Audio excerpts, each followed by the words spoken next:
Hey guys, today I'm going to be talking about using Poser for 3D printing. I'm also going to be talking about DAZ Studio briefly, but just bear in mind that whenever I say Poser, I'm also referring to DAZ Studio. So Poser is an excellent program for modeling 3D figures and creating sets. You already know its benefits quite well. And the great thing is that you can export those models and print them on your 3D printer, a cheap printer like one of the Creality models or one of the more expensive Prusas or even a professional printer of some sort. And you can use those models. You perhaps might want to make them just as little sculptures that you put on your mantelpiece, or you might have a more serious use for them. Perhaps you're an architect and you want actual figure models to populate planning permission applications, or maybe you're into gaming and you want little models to use in your 3D games, in your Dungeons and Dragons, that sort of thing. The number of uses really are limited only by your imagination. Perhaps you're actually an artist who wants to make real world media. So there are a few things that you need to consider, and I'm going to be going through the requirements today, or some considerations. It's going to be a longish video because there are a lot of things to talk about which are unique to DAZ and Poser.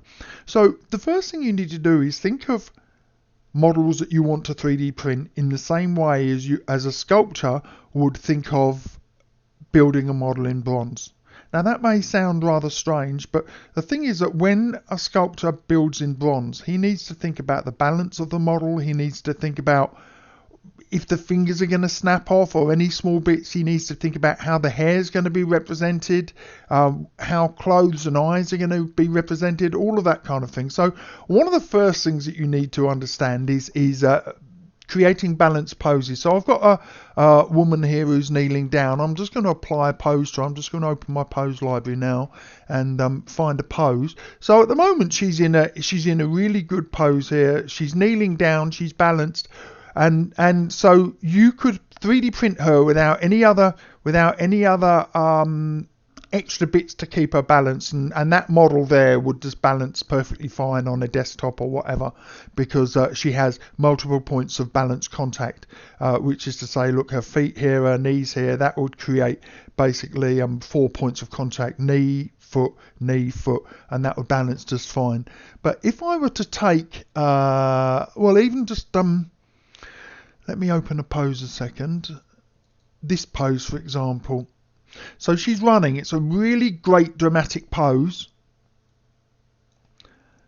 But that pose, as you can imagine, if you were sculpting that, you would have to put a plinth here that counterbalanced the body weight here going forwards across her upper body, where she's leaning across that front leg. You couldn't print that and it would just balance on this foot. You'd have to take that into consideration. Now in Poser you could use one of the base station models. Let me see if I can find one of those for you now. You could create a base here that the model is on, and bear in mind that in Poser this creates its detail by color texture, but in 3D printing it creates its detail. If I show you what we're going to get in 3D printing, it creates its detail by the shape of the object instead. So let me see if I can find. Okay, this is a bad base. Okay, I'm just going to scale this down. Now, you could just as easily do this by creating, I'm going to drop that to the floor and I'm going to lift her. You could just create a rectangle, or when you print you could create a raft or something like that, but I like to take control. I like to know exactly what I'm going to get, so I create my own bases if I have a dynamic figure. So here, I'm going to drop her onto this base. And I need to make sure that her toes are buried in the base, because if she's floating above it, that will print as a separate object. So here, let's translate that. And now her weight is forwards over her body, but the base is kind of you know, it's counteracting her here. I should have used a better cursor that's a bit easier to see, but my capture software doesn't show the cursor on the screen anyway. Okay, so that's one consideration. So if you see down here, see her toes are buried into the base. So then when I export that would export as a single object with the base and the figure connected, and then that will 3D print better. So just to go back to where I was, there you go. So this is quite a passive pose, you know. It lacks the dynamism of that previous pose, but it's a pose that will mostly behave well. However, there is something else that you need to consider, and I'll just point it out here. The fingers of this hand are spread out, and when you start spreading fingers, all kinds of nasty things happen. Let me just see if I can open the camera and show you some examples. Okay, I'm just going to turn the other camera on and see if I can show you my Canon view.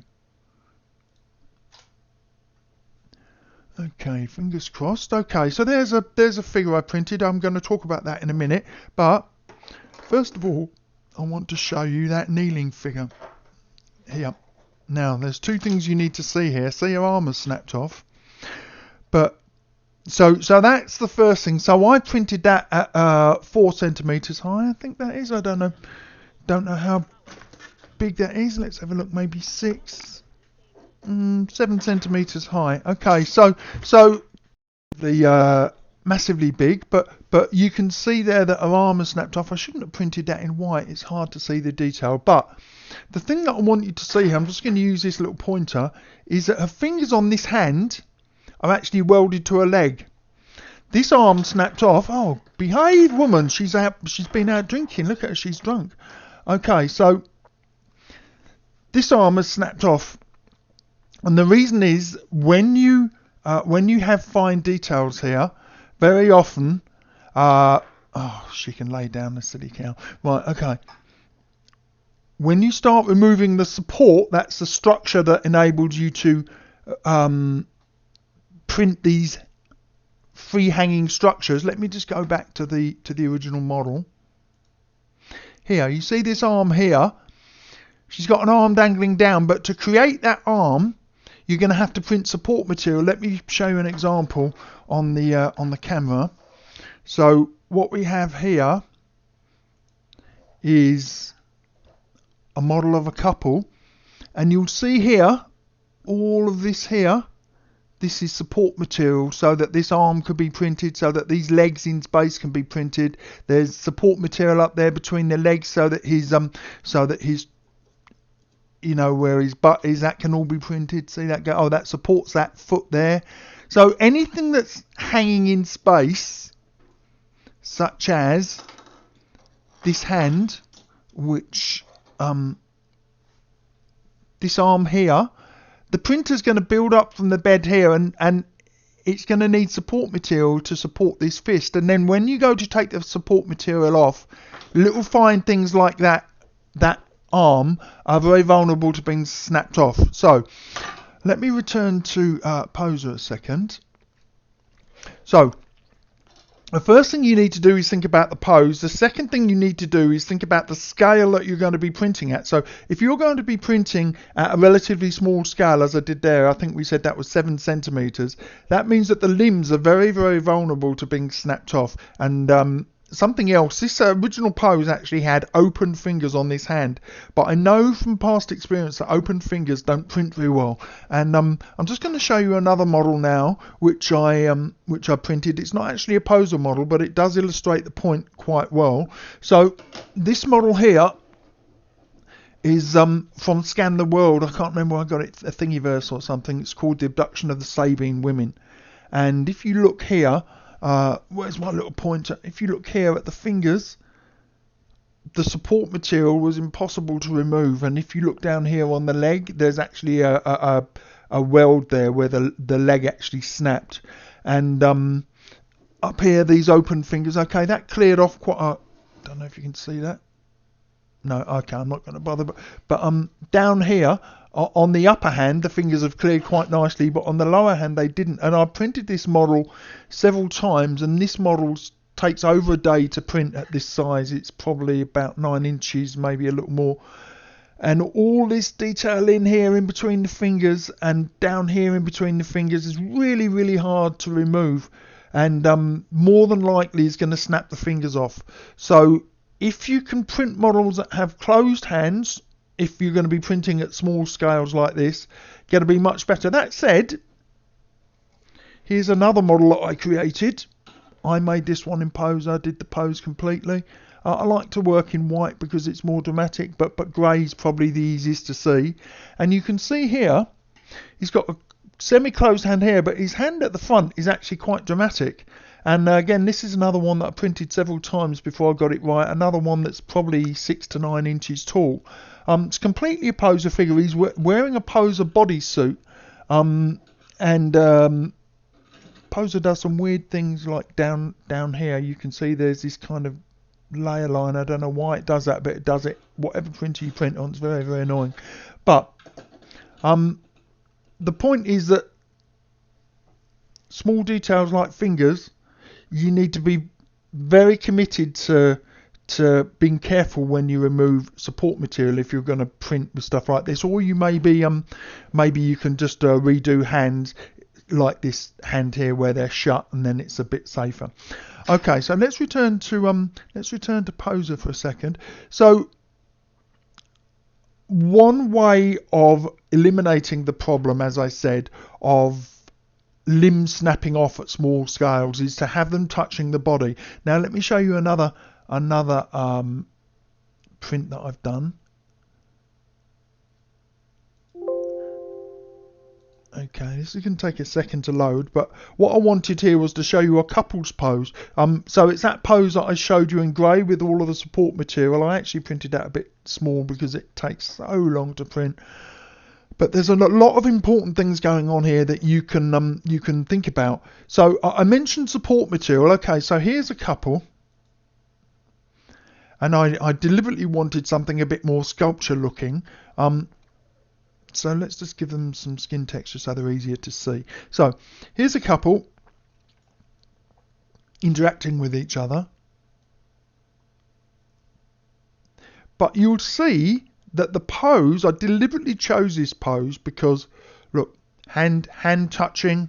I moved this arm, it was actually slightly out. See if I can just move it back. Well, you don't need to see it, but the arm was slightly out from the body. Okay, I seem to be on face camera mode here. Yep. Okay, let's go back to main camera. There we go. I moved this arm in so that it was Michael's arm in so that it was touching his leg. His hand is touching here. Her leg is touching his leg. So this whole figure is very, very well supported.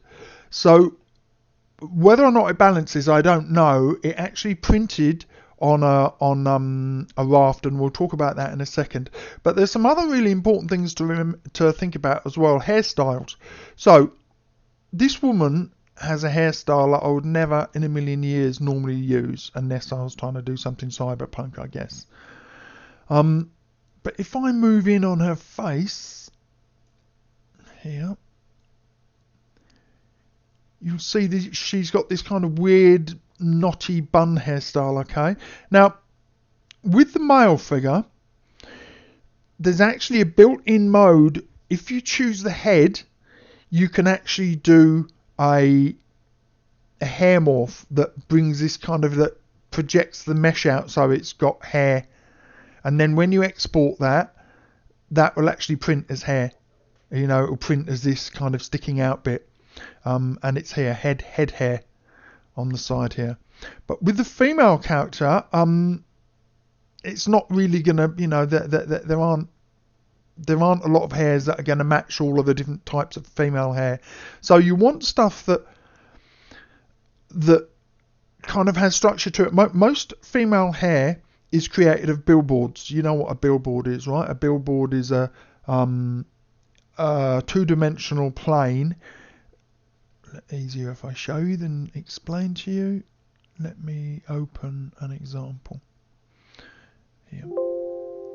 This figure is going to be an example of what not to do. Okay, everything that you could do wrong in a model for 3D printing is in this character. So At first glance, this woman is going to look perfectly reasonable, perfectly printable, but as we go through, you're going to see the problem. Right. So this woman here, if I show you that in a simplified view,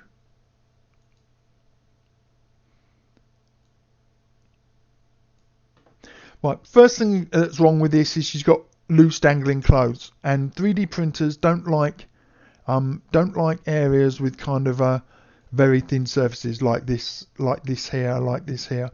And what happens is when you try and import, they do some weird things with it.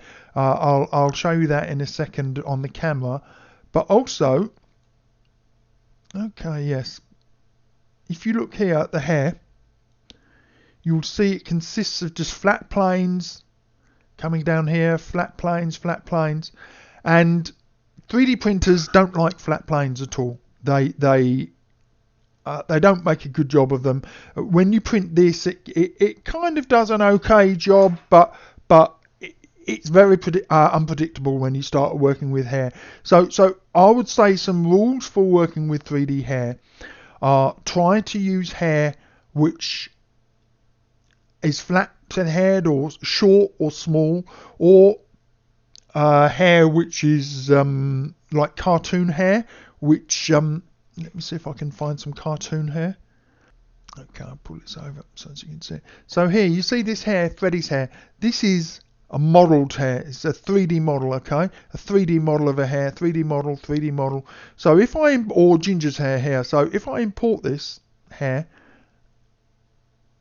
oh right, okay. So this hair is actually a conforming hair model rather than an auto hair model that just automatically goes. So here's Ginger's hair. So if I can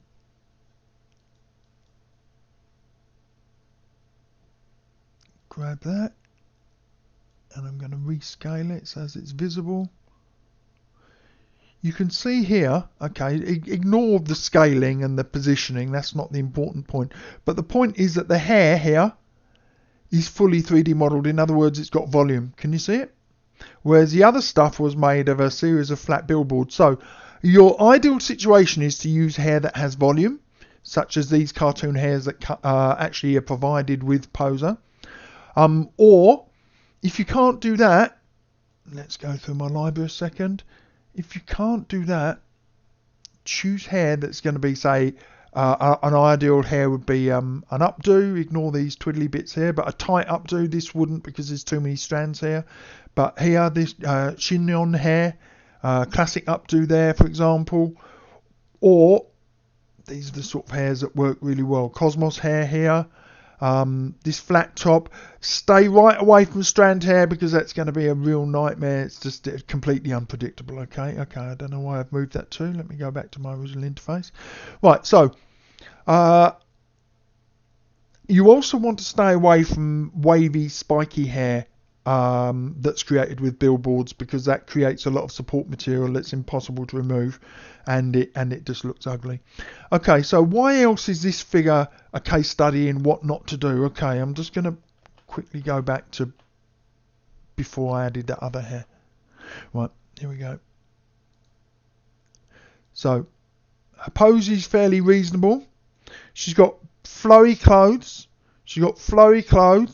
Also, when you come to export her, see she's got control handles here on her clothes, and you have to be careful when you export that those control handles don't come out. So here's an example of how you would export in Poser. Do export wavefront OBJ, and by default all of the objects in your scene are highlighted. But when I come to her skirt here, see it's called Vander skirt, I want to see here handles. I don't want these handles to export because they export a solid handle, solid objects. Okay, and then you export that, and then export that at 10,000% scale, because Poser uses a really stupid minute scale. Now let me just give you an example of that. Here's my I have a FlashForge printer, and I'll just show you what happens when you import So I'm going to load a file here, and what I have here is that kneeling woman, but I didn't scale her. Okay, so it's saying it's off the platform, with the Poser world space is different. So I'll just say yes, put it on the platform. This would be different if it was Cura, which is more popular. And it's saying that there's errors in the model. You'll get that in Cura as well. It's to do with manifold surfaces in the model. It needs the figures to have completely enclosed surfaces. It can't work out what to print if the surfaces are not manifold. Now, fortunately, Flash Print will actually fix, Cura won't. So if I click Repair Model, it's repairing the model, but you can't see the model because it's it's hung up on 60%. This might be the model that it never. There's one particular model that it can never ever repair. Okay, so. But I don't know if you can see, there's a tiny dot there. That's the entire model. So what I'd do here is I'd scale that, scale to maximum, and with Poser, see it rotates the figures 90 degrees. So all I'd do here is just go into rotate on the X 90 degrees round there, and now I can scale that to whatever size I want. Oh, there you go, it has repaired it. Okay, so you'll see with this model, the hair is a billboard hair, but it's nice and tight, so it doesn't create really unpredictable results. She's also got this kind of slightly frilly blouse, but you'll see here, this is what it did when it fixed the model. It made this blouse, because it wasn't manifold, it was basically just an outline of a blouse. It made it solid. Now that's fine with a not too big clothes like this, but if I'll show you in a minute with that other woman, it really does something disastrous with her. So what I'd do here then is scale it in my whatever direction I want. So let's just say let's make it 10 centimeters. That's about 4 inches. She's not on the platform, so I'm just going to put her on the platform, and there she is, ready for printing. Now, I want you to see something else really important here. Look how rough this surface is. Okay, very angular. Now, at 4 centimeters, that's not going to be a problem. That's going to print. It's going to look fine. But let's just go back to Poser and open that woman again. Okay, I wish I'd made a cup of tea. I'm gasping. Okay, so even if we go really in close and change our view to flat shaded, it doesn't look as angular as it exports. But here's a way to overcome that. Remember we talked about our subdivision with one of the other videos. If I take her, so this might take some time if you've got clothes and stuff to worry about. To be honest, naked figures are the easiest because there's less parts to worry about and you don't have to worry about clothes. But you know, how often do you need them? So here, change the skinning method to Poser Unimesh. Then go over here to the properties panel, and you'll see subdivision levels. Probably only going to need to take it up 1 level, and see how that smoothed the skin out. It's basically taken every single polygon and divided it into 4. See how much more refined that is. So if I did the same with everything in the scene, so do her tank top, make sure that's got the correct skinning mode here, Poser Unimesh, increase the preview by 1. There you go. So that's nice and smooth, and then I'd do the same there, and then you'd get a model that prints nice and smooth. So then when I go over to my print software here, this wouldn't have all of these facets and it would look smooth. Okay, so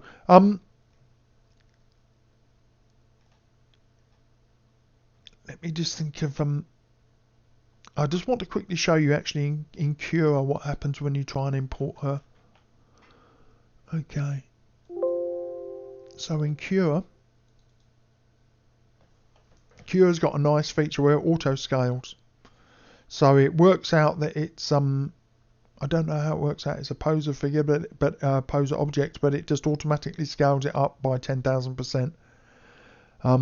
Here we go. Okay, so she's on her side here, but you see this error here. The highlighted areas indicate missing or extraneous surfaces, fix your model again and open it. That is talking about manifold surfaces. Now, you can ignore that and try and print, but there is a danger that it's going to damage your printer. I don't think it's much of a danger. I've ignored that all the time so far, and it's not damaged my printer, but you do get unpredictable things happening. I prefer to use flash print because it's the one that has a feature specific for my printing, the right profiles. Okay, and again, you'd scaler as you need. You'd rotate 90 degrees. See that auto jump to bed? That's a nice feature. And scaler if I needed to. It's set to uniform scale, but I could scale in any plane if I wanted to. And again, there's my model. It's got all of these highlighted areas are showing that there's a problem with the manifold of the surface. Okay, so what else did I have to mention to you? Oh yes, something important. I'm going to go to my camera now because I want to show you something on that. So it's not enough just to design a figure that balances. This is one of my all-time favourite sculptures. It's Ugolino and his sons, and it depicts an event in I think it was 14th century Italy, where a so-called enemy of the state was punished by being left to starve in a cell with his sons. But if I am, focus is not very good. Let me just see if I can get that to autofocus. There we go. That's a bit better. Now, what's really special about this model, and the light's going now, is that there's a lot of what I would call voids. See here, in the arms, in here. So this will print support that comes up off this leg up to the body. But then inside, the deeper you go, the harder that is to clear the support material. Incidentally, while I'm talking about support material, let me go back to this earlier model that I showed you. Let's see if I can get that a bit closer to make it easier for you to see. Yep, there you go. Okay, so this is that couple that I showed you, and you'll see here this tree support everywhere. I prefer to use tree support as opposed to linear support. Let me there you go, see tree support, so it kind of angles off the base. What it does is it does the least amount of support enabled to be able to support the bits that need supporting. Let me show you that in your 3D program, it will make more sense. So if I go back to flash print and load that couple,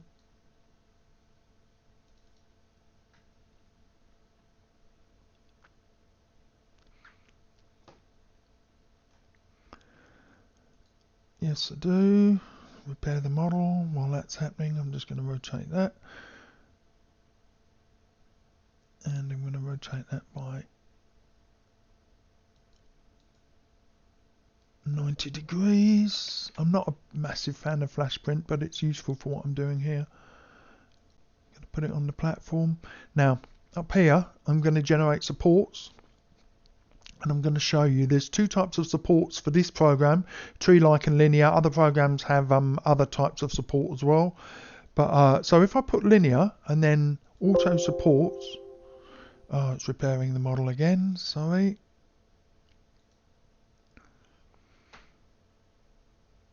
Oh my goodness, that takes a while. This is one of the problems with exporting from Poser, because it doesn't make models that are super well behaved. They often need to be repaired.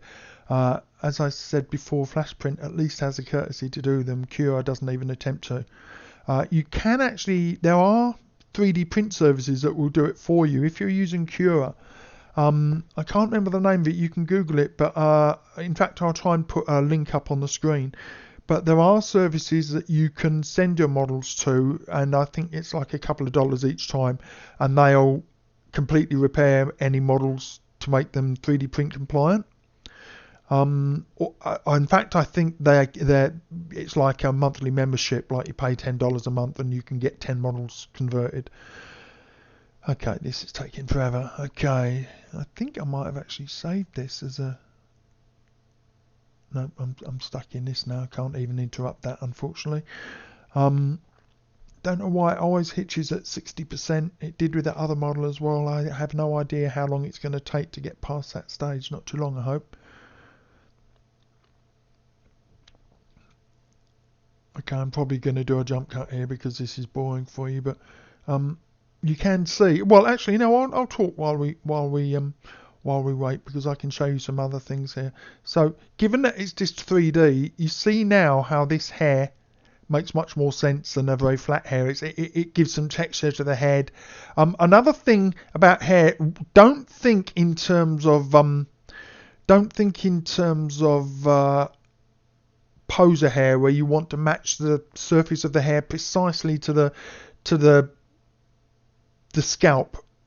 Bury the hair into the head a little bit and you'll get a much better 3D print. Now, there's something here that I shouldn't have done, but it's good to show the point here.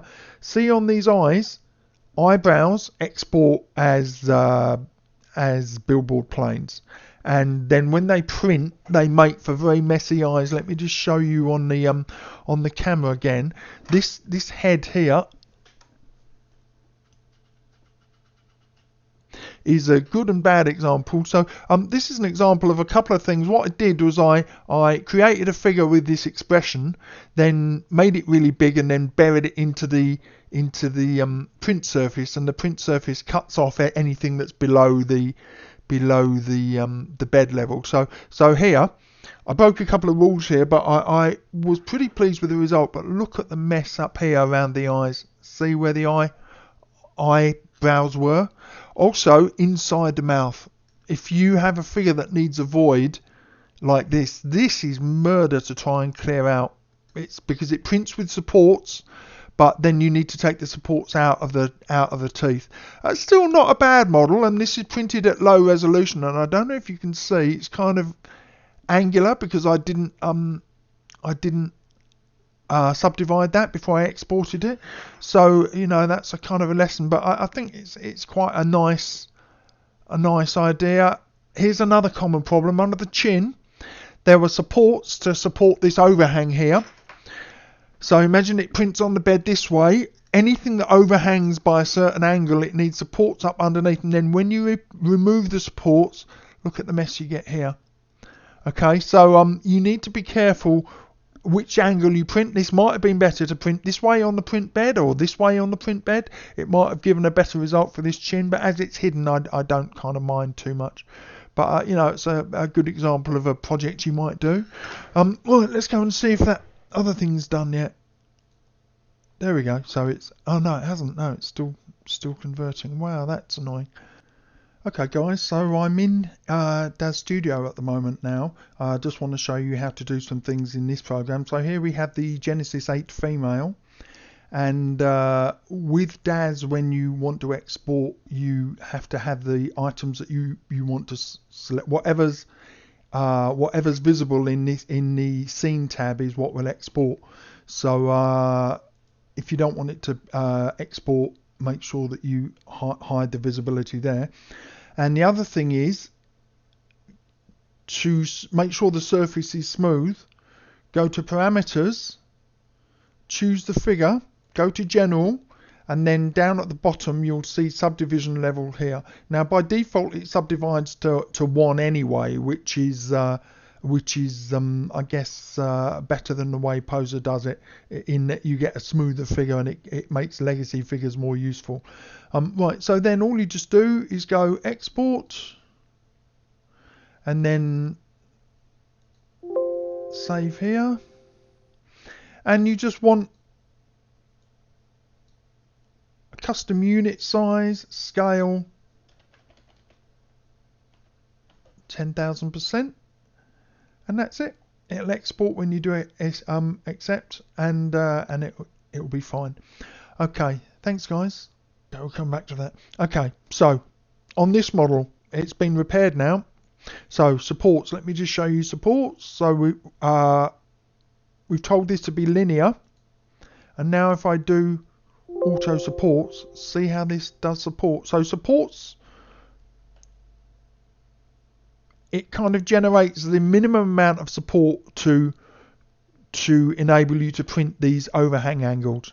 And you need to think about how supports are going to be removed from your figure as well. See this this support here is going through her butt, going through his arm, and then supporting her back. But the trouble is that's 1, 2, 3 other points of support that you're going to need to remove, and you never quite get smooth surfaces where supports were. So you ideally want the least amount of support possible. So if I show you tree-like support, okay, sorry, on this one I've got clear supports first. And there's tree support. Now, the idea of tree support is that it doesn't intersect the model except where it's doing the support. So here, you see this doesn't hit his hand. It goes out and around and up and supports here. So it goes up and around that leg, so you don't have to clear it off this leg. So it just makes removal of support an awful lot easier. Okay, I think I've covered the basics there. There's one more thing, I guess. Different programs have different ways of doing it, but here, when I come to print, okay, this is expert mode. Let's go to standard mode. Standard mode. Here.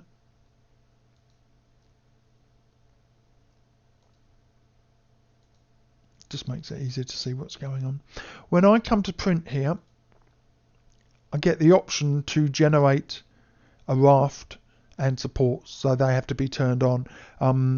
And a raft is like a platform they stand on. It makes it easier to print. When you're using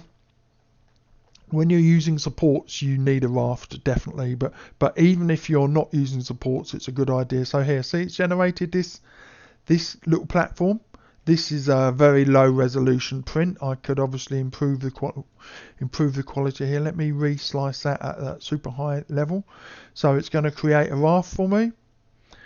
In Cura, you have much more options about how to do the rafts than you do in Flash Print. But obviously, what software you use depends on what print you're using. So what it's doing is slicing the model ready to send to the printer, and there's the raft that it's standing on. So you could just leave it to the software to generate a raft for you rather than having to balance your figures out or put them on a platform. But I think that you're much better off to generate your own platform, because then you know exactly how it's going to perform. Let me just take you back to the camera for a second. I just want to show you something else. So remember that woman with the flowing dress? Let me just load her again.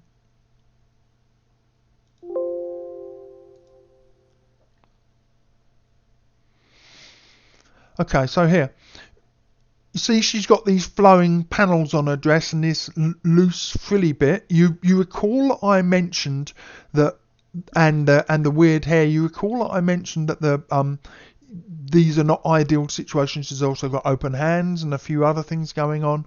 Now let's go to the camera and I'll show you what that did. So let me just okay, again, if I printed in grey it'd be easier to see. So the first thing to see is look underneath. Well, ignoring the fact it snapped her feet off, that's a common problem when you 3D print. Remember what I said with this woman, that skinny limbs don't print well at small scale, so you're better to get the limbs to attach to parts of the body and close the hands if you can. Now in this particular case, her hand on the side is open, but it's actually come away quite well. The other hand is attached to her head, so that's a good support up there. See what happened with that billboard hair? Look, it's kind of done this. Well, it's a very rough hair surface, but it's kind of done this weird flappy hair down the front. But when it tried to fix that manifold surface, notwithstanding the missing ankles and the surface, it just completely filled in that whole dress. That's a completely different effect now to the original model, which you see here.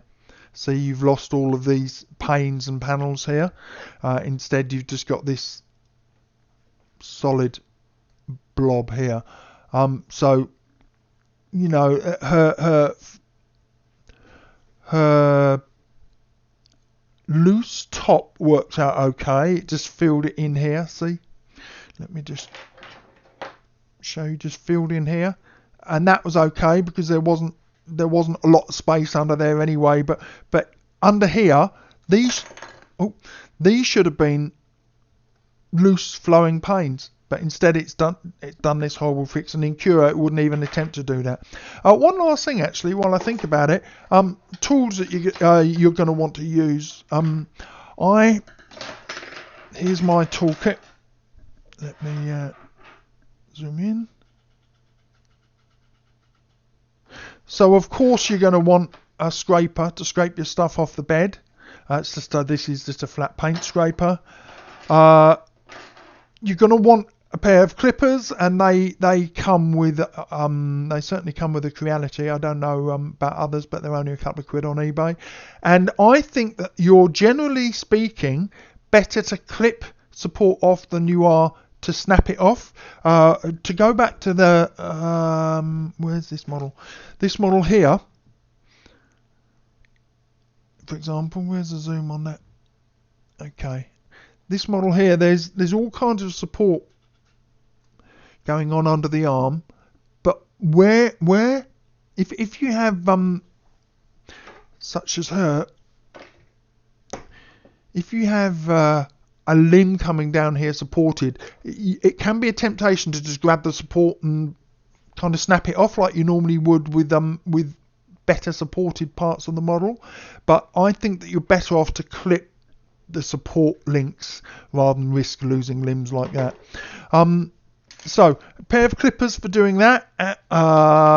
Also helped with a pair of needle nose pliers. And for clearing out voids in models, here's another sculpture that had a lot of voids in. For clearing out voids in the small stuff, pair of tweezers. And also, and I don't see this ever recommended, but I certainly recommend it, a scribe. I got this on eBay for £3, I think. So it's a metal scribe. It's got a hook on one end and a pointy bit on the other end. They do bend. I think the end of this one's a bit bent, but it's really great for getting into those little tiny holes when you have a model like that other one, like this one, and it's got a lot of voids in here, and you want to get in amongst the fingers and into the mouth holes and into the eyebrows and all of this, and right deep in here in these voids here, a little scribe like this is just an invaluable tool. Incidentally, I like to clean my models up fairly soon after they printed rather than leave them to stand for a few days. I always find that the support goes too brittle, and then you can start snapping stuff off. The PLA that you print from is what's known as hydroscopic. That means that it absorbs water, and when it absorbs water it becomes more brittle, so you're more likely to get a disaster snapping your support material off. Okay, I've rambled on long enough. If you've got any questions, I'd be happy to answer them. Otherwise, I hope my rambling wasn't too boring, and you take care. Okay guys, there's one more thing that I just wanted to mention. The quality of filament that you buy will make a dramatic difference to the end result you get. So I'm on the 3D Jake website here. What I don't like is that their filament takes a long time to get here, but they have probably the largest selection of filaments in the UK. I know the US is incredibly well served by filament suppliers, but 3D Jake is a supplier to the UK. They take weeks to send filament, but they do have a great range. So you will be able to buy filament on YouTube for £10 or well under £10 a roll for a kilo. that's fine for prototyping, but if you're trying to make something that you want to keep, it tends to absorb moisture quicker, and it's just not going to give you quite the same results. It tends to be very grippy when you try and remove supports, and so I would recommend that for your important jobs that you buy a name brand filament, or at least from a decent supplier. So I've not tried 3D Jake's own filament. I've just ordered a couple of £100 worth now, but you know, you can shop by brand here and find something that you like the sound of, and you know, these filaments at £20-30 a roll are probably a better bet when it comes to stuff that you want to keep. I think that pretty much covers everything now, guys. I've got the sneaking feeling. Oh, one more thing. Yes, there was one more thing actually. Going back to, I'm going to go to DAZ here. When you're thinking about props, be careful to stay away from sets that are just billboards. If you think about a house, in an architectural CAD program, the walls of the house would have actual depth to them. But in Poser, they tend to be constructed of just simple flat planes or billboards with textures painted onto them. And that works fine because they're, I guess you'd call them camera view props rather than props which you need to move around in full 3D. You know, when you walk through the wall of a house in Poser, you're not worried about the thickness of the bricks or anything like that. You tend to be inside the house or outside the house, and the thickness of the walls are not an issue. Similarly, if you're using trees or something like that, they tend to be billboards rather than actual sculpted leaves with depth to them. So looking at this scene here, this set of props here, these would work fine because they actually have volume to them. So we've got some buckets here, a chair, a crate, what's that, a pallet of some sort, and that's all just gonna work fine. So when you're table over here, when you're choosing props, try to consider props which have volume to them, which are modelled rather than painted, as it were. Another thing that you might want to consider, if I bring this chair into the scene and get rid of that, these legs are really quite fine, this detail here, and when you 3D print this, all of these will be overhangs. These legs will be very, very fine, and you may find it's quite difficult to actually remove support material without snapping these little bits of detail here. So just be aware of the amount of volume in your scene when you're choosing props to put into a scene, and also you may find it better to 3D print the props separately. Don't print entire scenes, as it were. Okay guys, well I think that is everything. Yes, okay, you take care then, and I'll speak to you later.